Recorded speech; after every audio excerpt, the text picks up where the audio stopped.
César, ¿cómo estás? Buen día. ¿Qué tal, Javier? Buenos días, ¿cómo te va? Bien, muy bien. Bueno, César, podríamos poner de una especie de subtítulo a esto, todo lo que pasó mientras estábamos ocupados en otra cosa, ¿no? Porque han seguido ocurriendo efectivamente hechos y noticias, pero seleccionamos estas dos cuestiones porque nos parecen muy importantes para la convivencia, ¿no? Uno es la cuestión de la ficha limpia. ¿Qué podemos decir? De este proyecto, de su historia? ¿Por qué será que cada vez que llega al Congreso de la Nación, bueno, faltan votos para que sea aprobado? Bueno, el proyecto es una iniciativa que ya lleva bastante tiempo, con iniciativas, en primer lugar, desde organizaciones de la sociedad civil que comenzaron a promover. Entendamos que este movimiento alrededor de Ficha Limpia tiene que ver con distintas acciones que se han llevado adelante, no solamente a nivel político, sino también, como decíamos, a nivel social, en términos de calidad institucional. Son aquellas medidas que generalmente se suelen promover en los sistemas políticos para promover determinada calidad institucional y, sobre todo, establecer algunos estándares vinculados a la transparencia. Lo que sucede o lo que ha venido sucediendo con el proyecto de Ficha Limpia es que generalmente siempre, como decías vos, avanzaban los proyectos o se presentaban o ingresaban a los ámbitos legislativos, pero difícilmente se trataban o si tenían aprobaciones eran aprobaciones parciales y nunca llegaban a la instancia final. Lo que hemos tenido con el proyecto nacional de Ficha Limpia, porque también hay otra cosa, este movimiento que decíamos de las organizaciones de la sociedad civil ha logrado, y conocemos el ejemplo aquí en la provincia de Córdoba, que muchos consejos deliberantes aprobaran ordenanzas con la idea del concepto básico y esencial de ficha limpia, o incluso la propia legislatura de la provincia de Córdoba lo aprobó el año pasado a ese proyecto. Córdoba tiene su ley de ficha limpia. Pero a nivel nacional lo que vimos sucesivamente fue que, en primer lugar, algunas dificultades para su media sanción en diputados, y finalmente lo que vimos la semana anterior de lo que sucedió en el Senado de la Nación, donde básicamente el cálculo era que los votos estaban para aprobarlo y finalmente a último minuto dos senadores de Misiones, de la provincia de Misiones, que habitualmente son aliados del gobierno nacional y generalmente suelen estar alineados al gobierno nacional en las votaciones, votaron en contra del proyecto.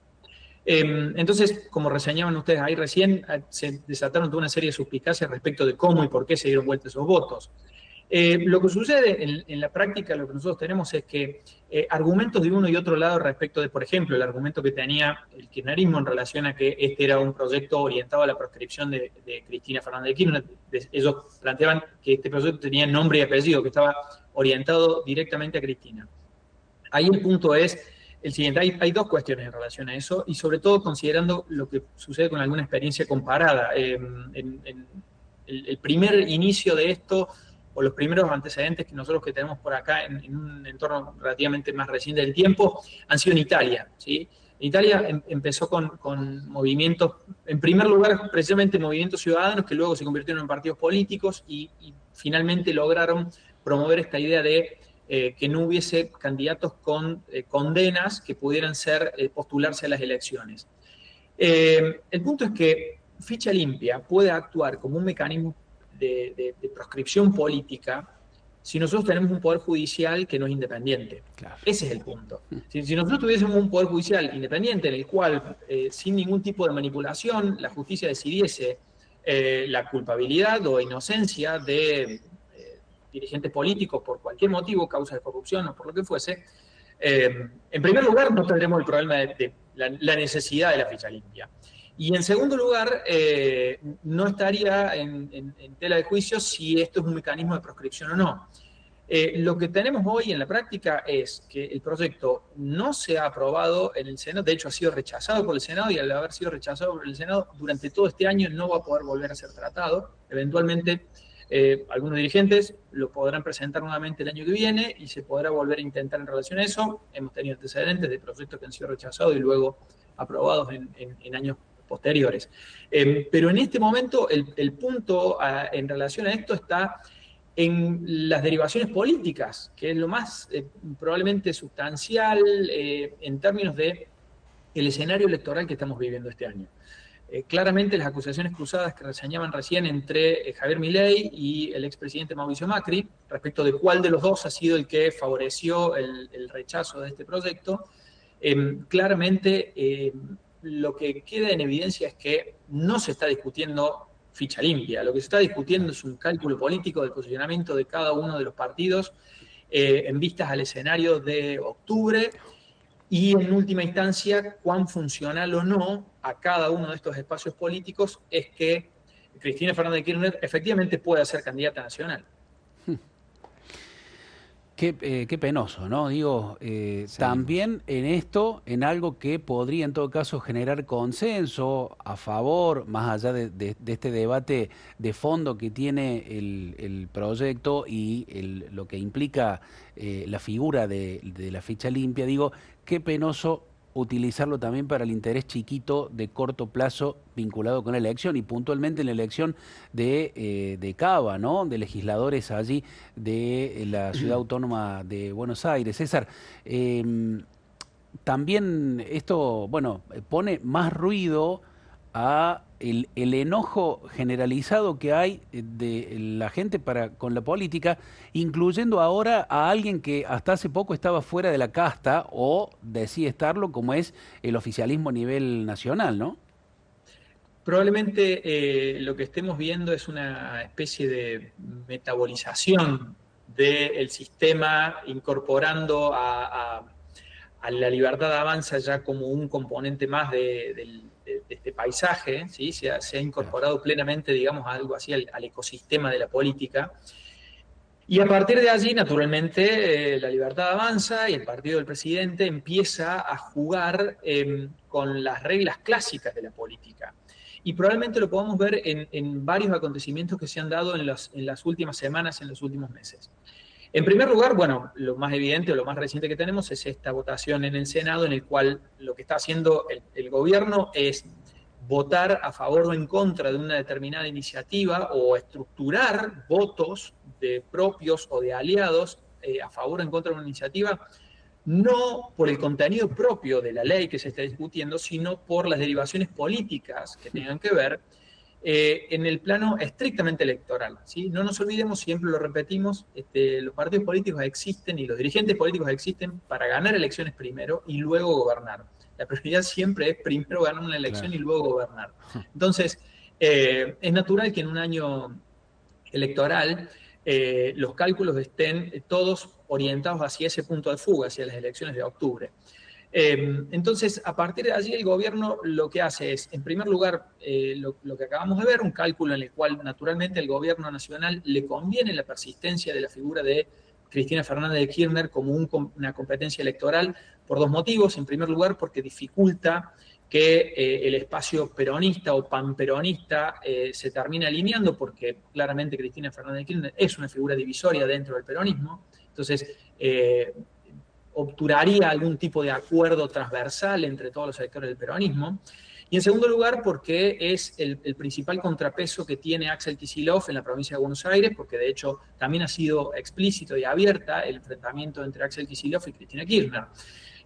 No nos olvidemos, Kicillof es el gobernador peronista con mayor cantidad de votos, ¿sí? Porque su distrito es el más grande, ¿sí? Después entraremos en la discusión respecto de qué capacidad tenga de ampliar esa base electoral. Pero ahí, fíjate que ya no estamos pensando en las elecciones de octubre de este año, sino que estamos pensando en las elecciones de 2027, en el posible escenario electoral presidencial de 2027. Entonces, estamos siempre con ecuaciones de varios términos, para si vale la analogía matemática, en el cual en algunos momentos estamos pensando en 2025, en otras circunstancias en 2027, y en otras circunstancias, y esto es otro de los indicios acerca de cómo la libertad avanza se está mimetizando con el resto del sistema político, y es lo que sucedió en las elecciones de este fin de semana. No nos olvidemos, hubo elecciones legislativas provinciales en 4 provincias argentinas, en Chaco, en Jujuy, en Salta y en San Luis. Y el caso interesante es el de Salta, ¿sí? Porque ahí la jugada o la apuesta de la libertad avanza fue no aliarse con otros partidos, mantenerse como un sello auténtico, por así decirlo, y ha tenido buenos resultados, no solamente en Salta Capital, para concejales y para el senador provincial por Salta Capital, sino fundamentalmente, y esto es muy importante, para las convenciones constituyentes de municipales. Hay municipios salteños que están o modificando o sancionando por primera vez sus cartas orgánicas. Las cartas orgánicas municipales son algo así como las constituciones de las ciudades. La Libertad Avanza ganó en Salta, tiene la mayoría de los convencionales municipales en Salta, y salió segunda en las otras dos ciudades más grandes de la provincia, que son Tartagal y Orán. Entonces, esto es muy importante porque los momentos en los cuales se escriben las reglas fundamentales del sistema político, como son las constituciones provinciales, nacionales o las cartas orgánicas municipales, son momentos en los cuales hay reglas que quedan escritas en piedra, por así decirlo. Y va a ser muy interesante ver cómo la libertad avanza y los libertarios van a transformar sus ideas de la libertad en reglas pétreas del sistema político en esas ciudades. Es un fenómeno muy interesante y da un indicio claro acerca de cómo paulatinamente la libertad avanza está entrando a jugar las reglas del juego clásico de la política. Ceci, Cristian. César, buen día, ¿cómo estás? Bueno, escuchando atentamente todo esto, ¿no? Como ciudadana simple, común, que ve la política a veces pareciera como un juego, ¿no? Como muchas intrigas, muchos movimientos que uno no conoce, que son internos, pareciera, ¿no? Uno se pregunta, ¿cómo nos ven de afuera? Políticamente hablando, ¿no? Como un país que presenta una ley que pareciera que quiere hacer transparente justamente a quienes deciden sobre fondos a nivel nacional, sobre leyes que hablan de la seguridad ciudadana, de cuestiones que tienen que ver también con vulnerabilidades que tenemos como ciudadanos en el atropello de nuestros derechos. Digo, si no tenemos seguridad en quienes deciden las leyes, que creo que Ficha Limpia va por ese lado, ¿no? Transparentar quiénes son los que deciden las leyes. Digo, hasta en la economía afecta todo esto, ¿o no, César? Es una cosa que yo entiendo que debiera estar la Ficha Limpia aprobada. Bueno, respecto de cómo nos ven desde afuera, probablemente nos vean paradójicamente con bastante naturalidad. Estos movimientos de juegos de intrigas son bastante habituales en todos los sistemas políticos, probablemente nosotros porque estamos más cerca del nuestro y le conocemos vamos a usar una expresión bien coloquial, las hilachas a nuestra dirigencia, entonces vemos los detalles en el cual empezamos a notar determinadas falencias, no solamente en las preferencias, en las orientaciones y sobre todo en los principios con los cuales toman las decisiones nuestra dirigencia política.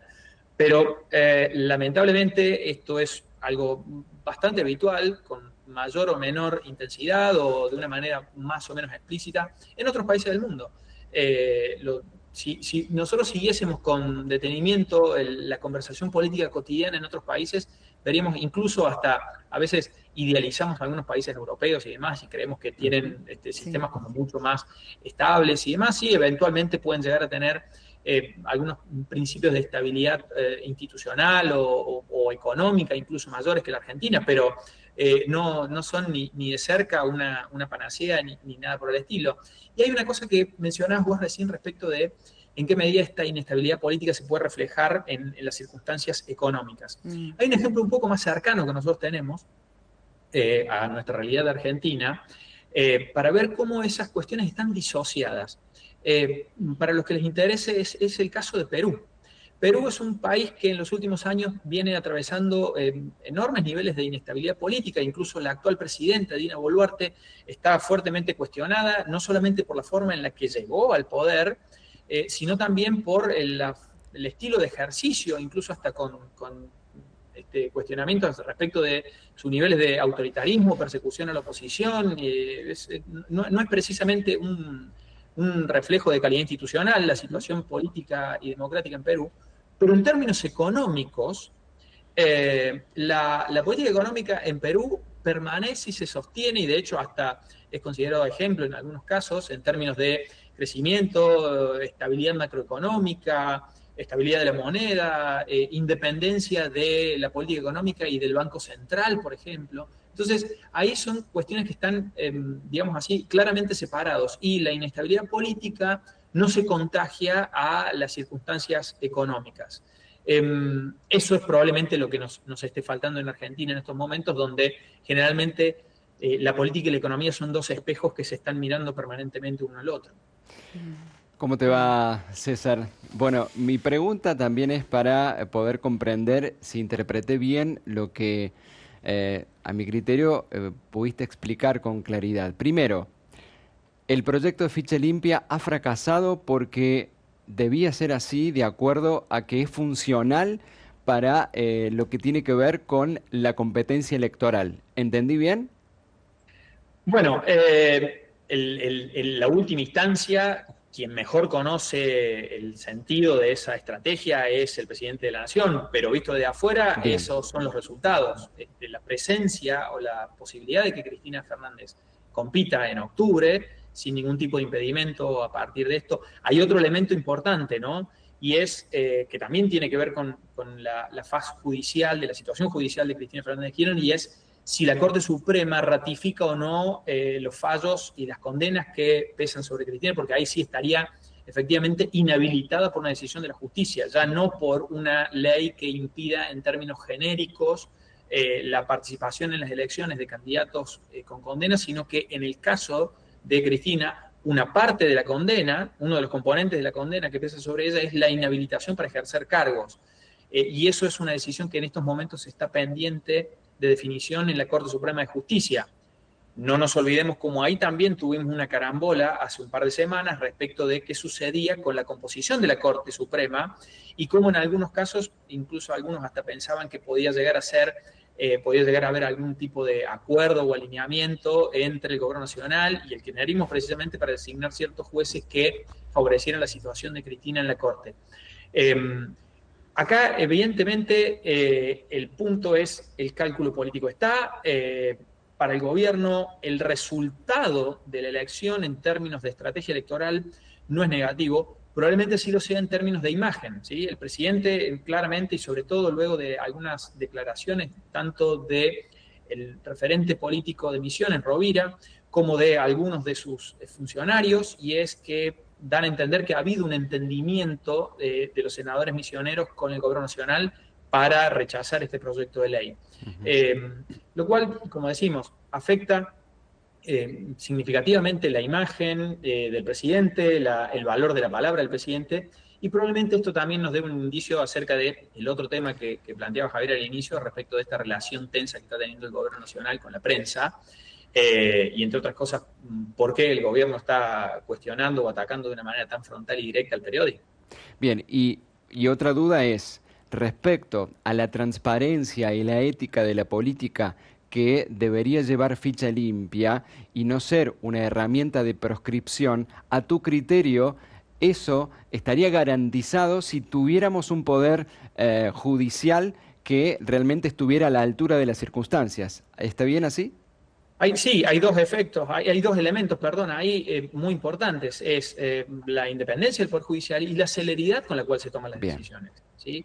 Nosotros sabemos que uno de los principales problemas que tienen las causas judiciales en Argentina es el tiempo en el que demoran la tramitación de las causas, y eso lleva a situaciones de limbo jurídicos en los cuales hay personas que están permanentemente en condición de, dentro, en el marco de un proceso judicial sin una decisión firme, y la falta de esa decisión firme implica que para el dirigente no tiene certeza, supongamos en un caso hipotético de inocencia, que lo tienen permanentemente bajo amenaza de un fallo judicial.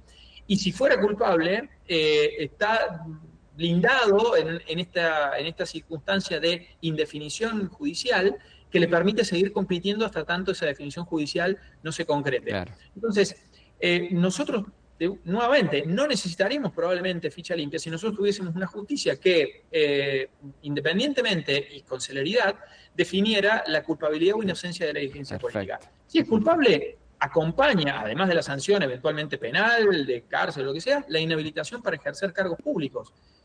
Y punto. Y no necesitaríamos una ley que preventivamente establezca que con determinados niveles de avance en las decisiones judiciales o en las condenas, las personas no puedan competir. César, los 5 minutos que quedan, porque sabemos que tenés otras obligaciones, tenés que viajar, pero no queremos dejar de tener en cuenta también este otro tema. La semana pasada el presidente Milei denunció civilmente, porque ya no es una figura penal, la que tiene que ver, la que utilizó el presidente contra 3 periodistas o comunicadores, podemos decir, Carlos Pañi, Viviana Canosa, Ari Lijalad. Los denunció por difamarlo. Una cuestión es que la pregunta concreta es ¿cuál es el problema que tiene el populismo? Porque pasó algo similar durante el kirchnerismo, ¿no? Donde se tomaban fotografías de periodistas, los ponían en la Plaza de Mayo, y los militantes iban y los escupían, los rayaban, amenazaban. Bueno, ¿cuál es el problema del populismo con la libertad de expresión, con esto de agredir al que piensa distinto y no tolerar ninguna crítica? Muy probablemente la autonomía de pensamiento y la libertad de expresarse y la incidencia que ese pensamiento puede tener en la opinión pública. Entendamos claramente que desde el punto de vista del poder, y salgamos acá de los partidos que estén gobernando, como señalabas vos, Javier, esto ha sucedido, no está sucediendo solamente ahora en este gobierno, sino que ha sucedido en otros gobiernos antes en nuestro país.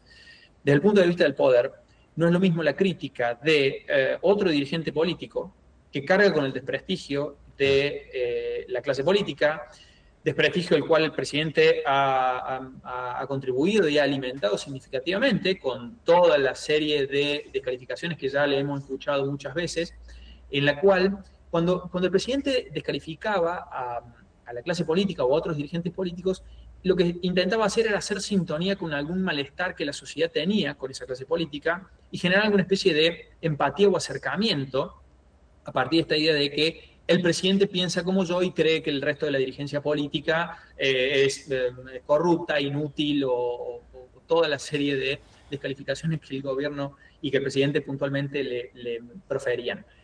Pero cuando estamos hablando acerca del gobierno ya en ejercicio, y sobre todo esto que decíamos recién, el gobierno ya mimetizado con el resto de la clase política, incluso a tal punto se ha mimetizado que, fíjense cómo, ¿recuerdan cuando conversamos acá acerca del famoso caso Libra y esta cuestión que era, al parecer, un tecnicismo, pero que derivó en dos cuestiones? Primero, una causa judicial abierta contra la hermana del presidente, o sea que Milei y su entorno político ya entraron en el circuito de las investigaciones judiciales y eventualmente las consecuencias que esas decisiones judiciales puedan tener, con todas las salvedades que acabamos de señalar acerca de cómo funciona la justicia en nuestro país. Claro. Y al mismo tiempo, esta cosa de tener que negociar qué sucede con las comisiones investigadoras legislativas y demás. Entonces, paulatinamente el gobierno nacional y el Partido Político de la Libertad Avanza se empiezan a mimetizar, una vez más lo decimos, con el resto del sistema político. Con lo cual, empieza a recibir señalamientos similares a los que recibían el resto de la casta, digamos. Entonces, el gobierno tiene que encontrar otro contrapunto, ¿sí?